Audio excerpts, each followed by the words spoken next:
going to briefly share a little bit of background about Chelsea, who's been a good friend of Maple and a member for many years. So Chelsea is the Consul and Senior Economic Officer leading the Ontario, Canada Trade and Investment Office in San Francisco. She's co-located with the Canadian Consulate, and her office supports Ontario companies seeking to connect with new partners and buyers, and supports US companies considering expansion opportunities into Canada. Her region covers California, Arizona, Nevada, and Hawaii.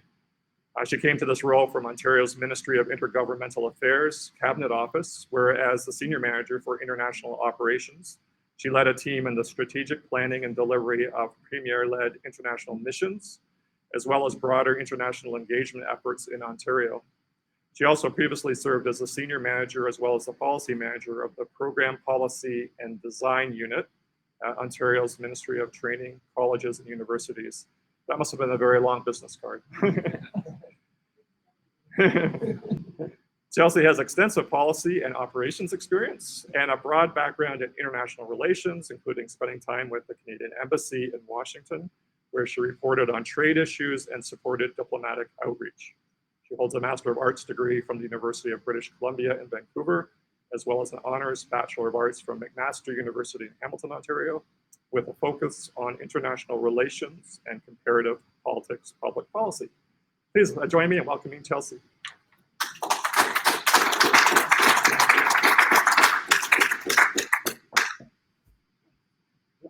she all set? Oh, you have a great question. I'll just do the right button here. Oh, that button? Okay. Good. Do you mind if I just shift this over slightly?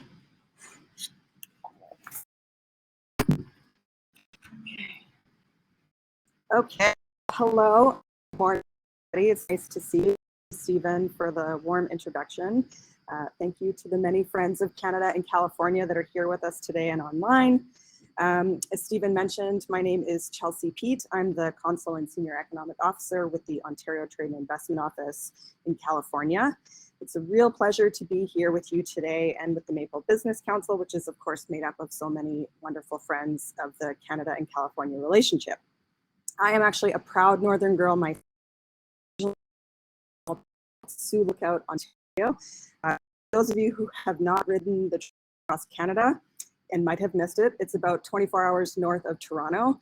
So I always like to tell people that from Toronto you can drive to Florida or you can drive to Sioux Lookout. So it's really your choice. Take you the same amount of time. So all to say, it's a very long way from where we are here in California. I am with you today on behalf of the province and it will continue to be a great place to live and play. So this is just a little bit about what we're going to talk about today. So just as a bit of background, I have offices around the world. There's about 16 of them now.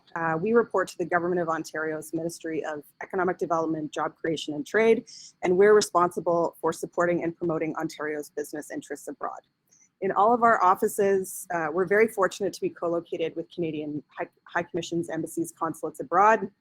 We work very closely with our federal partners. We work very closely with our provincial and municipal partners back in Ontario.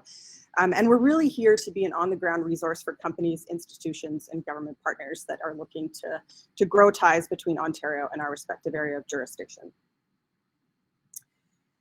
So in terms of what we actually do, we promote the benefits of doing business in Ontario, encourage new investments and job creation, and connect companies to support business expansion deals. So from market intelligence to curated introductions, and this is all entirely free and confidential, mind you, we're here to build relationships so that businesses in California and in Ontario have the tools they need to maximize global opportunities. Among the markets that Ontario is active in, it'll come as no surprise that the United States is a top priority. The United States is, of course, Ontario's largest trade partner. Our province is the #1 export destination for 19 US states and the #2 export destination for another 9 US states. Nearly 9 million American jobs depend on Canada-US trade and investment, and nearly 1 in 5 jobs in Ontario depend on trade. So we are incredibly important partners and markets to each other. For our team in particular, the relationship between Ontario and California is incredibly important, and the synergy and opportunities could not be greater. California and Ontario are home to the first and second largest tech clusters in North America, and the value of our two-way trade is great. In fact, it made up the lion's share of Canada's trade with California last year at $28 billion. It's Ontario's second largest export market in the US after Michigan, and it's a large source of our imports as well. We at the Ontario Trade and Investment Office see this connectedness every day. There are a number of Ontario companies that are doing business in California and vice versa. In fact, as it relates to California in particular, there are more than 130 business establishments in California that are headquartered in Ontario, and those businesses employ more than 18,000 people. There's also more investment from Ontario into Southern California than from any other Canadian province. We have homegrown Canadian tech companies like BlackBerry and Shopify that are employing people here in California. We have dual headquartered companies like Fair, which is a tech company that supports the retail industry, that have big operations in both Waterloo and San Francisco. And we're regularly seeing more and more California-based companies that are opening offices in Ontario. Netflix, Google, Meta, Cloudflare, just to name a few. These investments are, of course, a huge testament to the ecosystem in both Ontario and in California, and are a great demonstration of the depth of the linkages between our two jurisdictions. And speaking of important partners, I would be remiss if I didn't take a moment just to acknowledge that the people participating in today's session and with Maple more broadly are, of course, playing such an important role in what we with the Ontario office here in California are working to do every day.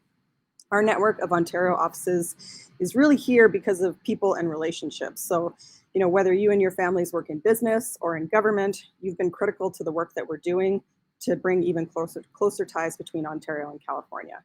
We really want to continue to build on this relationship, and we're truly fortunate to have a solid foundation in place because of efforts like the organizations like Maple, who are here and have fostered those connections and continue to work hard to build these ties. And as Stephen mentioned, just like last week, Maple launched a new chapter in Ontario, which sounded like it had great turnout.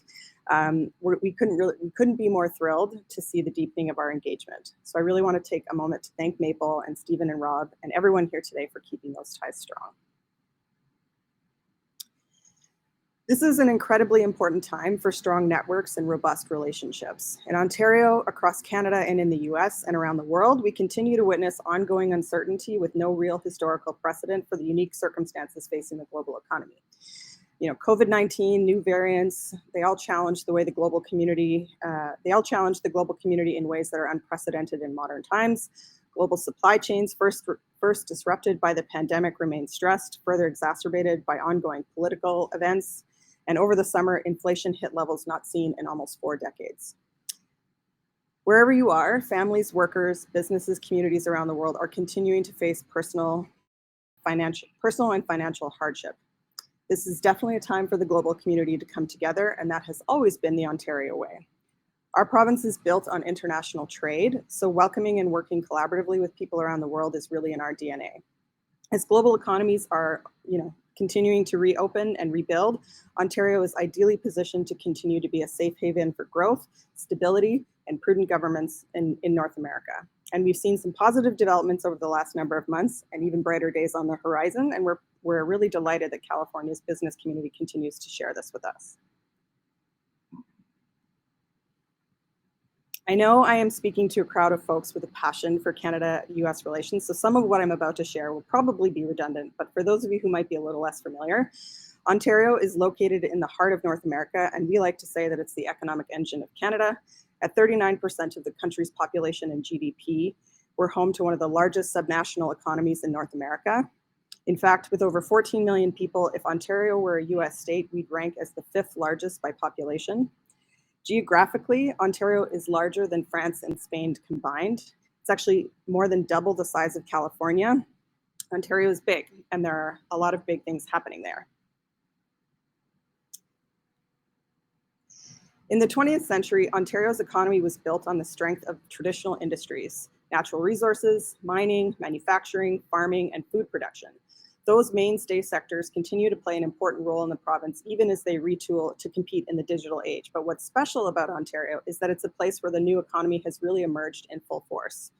From IT and financial services to automotive and environmental technologies and life sciences, Ontario is innovating across multiple industries. It's where financial services are broadening into fintech and revolutionizing the way we invest. It's where AI is leading to safer, cleaner, connected transportation, and where research is leading to a world where we can cure and prevent deadly diseases. And speaking of deadly diseases, it's worth mentioning that from a pandemic standpoint, while COVID, of course, remains with us today, Ontario's in a good position in that it has the tools to manage the virus and live with current variants in the long term without returning to lockdowns. That's because our province has one of the highest COVID-19 vaccination rates in the world, with booster doses now available for adults and also making vaccines available for our littles too.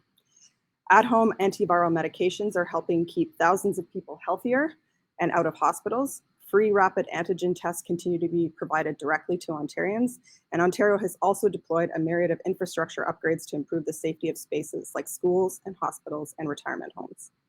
It's incredible how quickly the world scientific community has developed breakthroughs and have protected people's health. At the same time, breakthroughs are helping people provide a level of stability that will be critical as we continue to support ongoing recovery. And the Ontario government is committed to continue to foster a business and cultural environment that supports the stability and growth. Ontario is a cost-competitive jurisdiction. We have some of the lowest corporate tax rates in North America and great incentive programs to support research and development, skills training, and capital cost savings in the province. Over the last several years, the government has made changes, including launching a red tape reduction initiative that has resulted in over 400 actions to cut red tape and reduce regulatory burden, and they are now saving companies over $7 billion a year. These actions are bearing fruit. Just a week ago, we for investment in Canada and won Science Magazine's 2022 Competitiveness Award. This is the result of fundamental progress Ontario has made to diversify its economy and make it faster, easier, and more cost-effective for companies to do business in the province. So while the last few years have certainly been a challenging and unique time for the economy, Ontario has worked hard to ensure the fundamentals of a strong economy are in place so that we can continue to emerge even stronger on the other side. So what are those fundamentals? Well, we've already talked about the business landscape. Talent is, of course, one of the areas we discuss when speaking with our US-based counterparts, and Ontario is home to some of the best and brightest minds in the world. At 70%, more people in Ontario have completed some form of post-secondary education than anywhere else in the OECD. We continue to foster this talent at home through our 44 public universities and college that produce over 63,000 STEM grads a year, including, I'm proud to say, over 20,000 and growing female STEM grads. We have extensive co-op and internship positions that produce industry-ready workers and some of the most highly skilled technical talent in North America, with Ottawa, Toronto, and Waterloo all falling in the top 5 most concentrated technical talent markets this year. We have excellent employee retention rates, and the government has put a heightened emphasis on expanding training for skilled trades, investing more than $1 billion in a skilled trades strategy, and making changes to better recognize foreign credentials for internationally trained immigrants. And speaking of immigration, Ontario very much takes pride in the belief that we as a province become stronger when we incorporate diversity into our way of life. Vibrant pieces of ethnicity, language, and gender paint a picture of Canada's values, a place where everyone is welcome. Our province is a place that has welcomed people from more than 150 countries and where more than 200 languages are spoken on a daily basis. In fact, in our provincial capital city of Toronto, more than 50% of residents are foreign-born. We talk to companies a lot about programs that help them bring this talent to Ontario, like Canada's Global Skills Strategy, which is a fast-track program launched in 2017 that expedites work visas for highly skilled workers from around the world in as little as 10 business days. Open work permits for spouses, study permits for dependents are also processed in as little as 2 weeks. This way families can stay together. In fact, Canada is set to welcome over 430,000 new immigrants each year over the next 3 years, the highest levels in its history. So for anyone who has thought about moving to Ontario or Canada in the past, now is a great time to explore it. We also, of course, have a publicly funded healthcare system, which means that employer healthcare costs are typically 30% lower than the US average. And finally, Ontario is only a short distance from major US hubs and has access to global markets through Canada's free trade agreements with some 50 countries, including the recently updated Canada-United States-Mexico agreement, or the USMCA, as well as agreements with Europe and different parts of Asia. So to put all of this in a little bit more perspective, I just thought I'd take a few minutes to highlight a particular industry in Ontario. The automotive sector has been an incredibly important part of Ontario's history.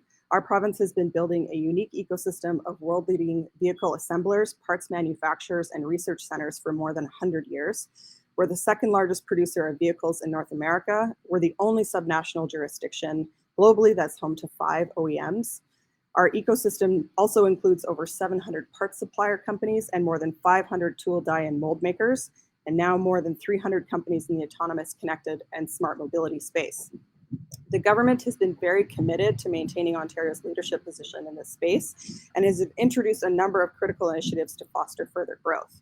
Some we've talked about, like ensuring the business landscape is competitive, inclusive, and welcoming.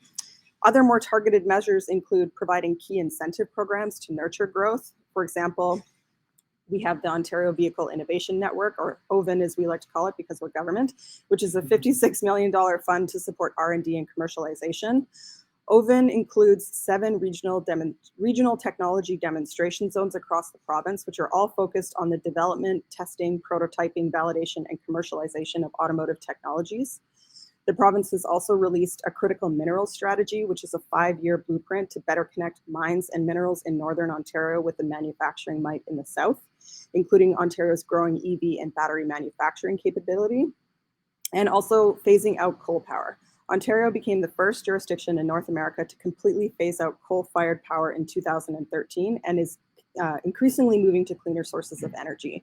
94% of Ontario's electricity in 2020 came from clean sources, 34% of which were hydro, wind, and solar, which is more than any other auto manufacturing jurisdiction in North America. Here are just a few examples of major auto companies that are operating in the province. So from minerals to manufacturing to technical talent, the province is building up homegrown supply chains that are designed to ensure that every region in the province will benefit from this once-in-a-generation opportunity, and we're really seeing progress. Over the last 2 years, the province has secured a string of historic investments in the automotive sector, nearly $16 billion, of which $12.5 billion are all related to the EV industry. This includes, for example, Ford, which is investing $1.8 billion to produce battery electric vehicles in Oakville, Stellantis, which is investing $1.3 billion to build battery electric vehicles and plug-in hybrid vehicles in Windsor.